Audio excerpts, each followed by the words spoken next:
So I didn't think I was going to do another video today, but I kind of can't help myself. I've just been on the IWC. I've just been looking at a lot of posts and just been just casual scrolling, nothing really crazy, but I just keep seeing things about Ethan Page. All ego Ethan Page. Let me just make this clear about Ethan Page. This guy is a star. So I don't usually go out of my way to endorse people or to endorse certain wrestlers or to really speak incredibly highly. I like to speak highly about most wrestlers, especially ones who definitely made it. I feel like, you got probably some credentials, but Ethan Page in specific is excellent. He really is excellent. He really is excellent. He really is the guy that WWE should be pushing forward over the next couple of years. And what they've done with him on NXT is nothing short of excellent. He won the title, I think, in less than 6 weeks. So he won the NXT title in less than 6 weeks, I think 40 days. And he's going to be booked like a really fucking good champion. Like, there's not going to be... I mean, seriously, who's going to be... The only people who will be booked to beat him will presumably be Joe Hendry. I believe in Joe Hendry. Joe Hendry, which is still probably a little bit in the future, just because Slammiversary is coming up for TNA. So I kind of don't see where that's coming anytime soon. And then there's Trick Willie, who's the obvious choice to take the title back again. And then very down the line, Javon Evans will probably be pushed for the title and pushes the main guy of the show.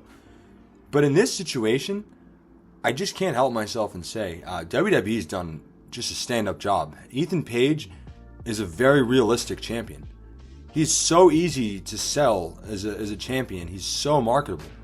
So let's just go over this. He's and I know he doesn't have the specific characteristics of, he doesn't cater to a market. So, for example, Stephanie Vicor, she's been talked about. She and her signing, how big it is, it's a huge signing. That's a giant signing by WWE again. Just in the same way that Ethan Page is. If not, she's maybe even bigger.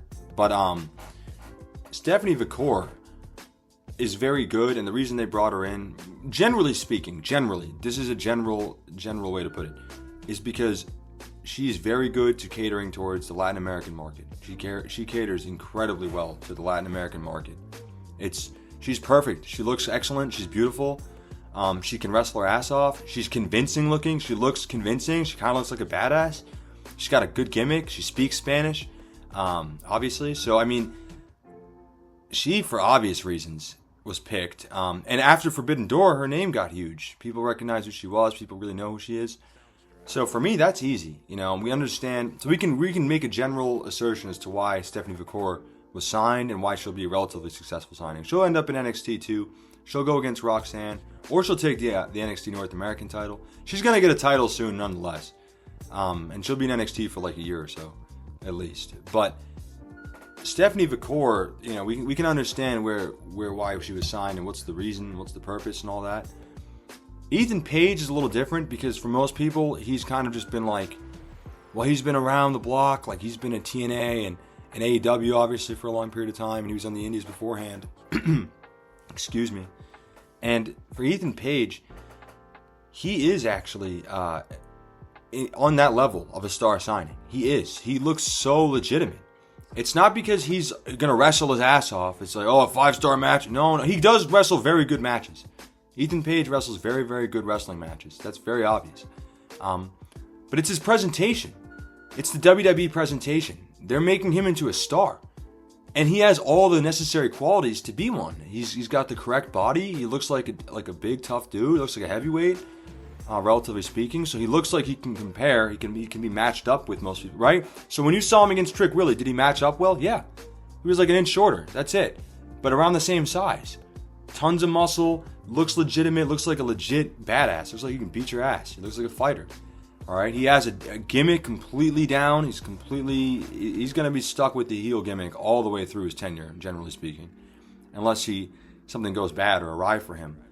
But he's got an unbelievable gimmick. Not unbelievable. He's pretty much a narcissist heel, narcissist, egotistical heel. We've seen that before, obviously, in professional wrestling, but he's got a very good, clean presentation to him, and WWE's definitely put this together. They definitely helped put this together.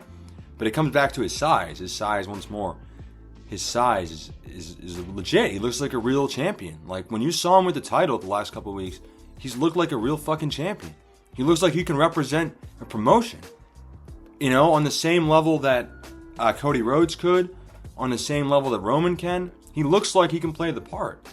That's really important.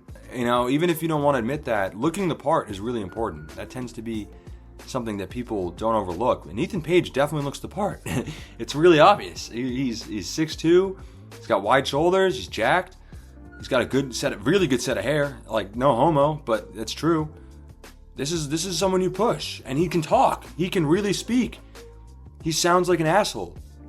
This video is inspired because of this little clip I saw of, you know, it's a gimmicky video on YouTube from someone called Country Funshine. That's their name. And it's just a video, it's a joke-ative video of these people meeting Ethan Page. And Ethan's just, you know, sticking with the gimmick. I know that's like the bare bones. Oh, he's sticking with the gimmick. But he does a great job sticking with the gimmick. Like, he's an ass. Like, he just seems like such a fucking asshole. Like, fuck that guy. Like, seriously, fuck that guy. You know what I mean? He seems like an asshole. So he's done a good job sticking with the gimmick. I can play some of the audio here. Congrats on your title. Can she get her hat signed? She's got her signature hat.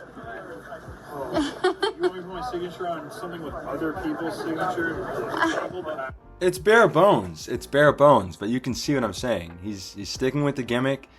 It's nonchalant. It just seems like such a fucking prick. They know he's gimmick, you know, they know he's in the gimmick. They know he's in kayfabe at that moment, but it's excellent. Like, it's just good. It's good work. It's like a solid heel work. It's what you want to see.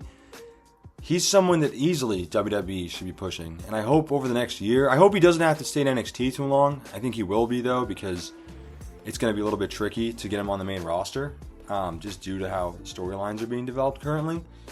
But I really wonder what they can do with him eventually on the main roster, because that's a guy who can play a very good, legitimate heel, and he looks like one. He looks like one. I can't stress how important that is. He wrestles fine. Everyone who's in the WWE generally wrestles well at this point. It's 2024. If you're in the WWE, you wrestle good, especially if you're on the main roster. You definitely wrestle. You know, NXT, you have your kinks, but someone like Ethan Page isn't going to have kinks. He's not on NXT because he needs to get better at the craft. You know, he needs to develop his craft. That's not why he's on NXT. He's on NXT because his name wasn't giant to the massive WWE crowd just yet. They're going to get him some exposure on NXT, and they're going to make him into their own star. And that's kind of what they're doing now. They're kind of packaging him, repackaging him as their own star. And he's got a good theme. Ego, like the little thing that's going through. It's good. It's excellent. We'll see what they do with him. But this is someone that if wrestling fans are smart, they should definitely get close to and definitely start sticking with WWE fans, NXT fans, because he's real. Like, he's very real. His gimmick is real. His gimmick is very good. His presentation is very good. He's very realistic. He seems like a legitimate pro wrestler. He seems like a legitimate asshole. So I hope WWE continues down this route, because we need more people like this. We don't need tiny little fucks. We don't need nerdy small guys. We need people who look the part, who look like fucking stars.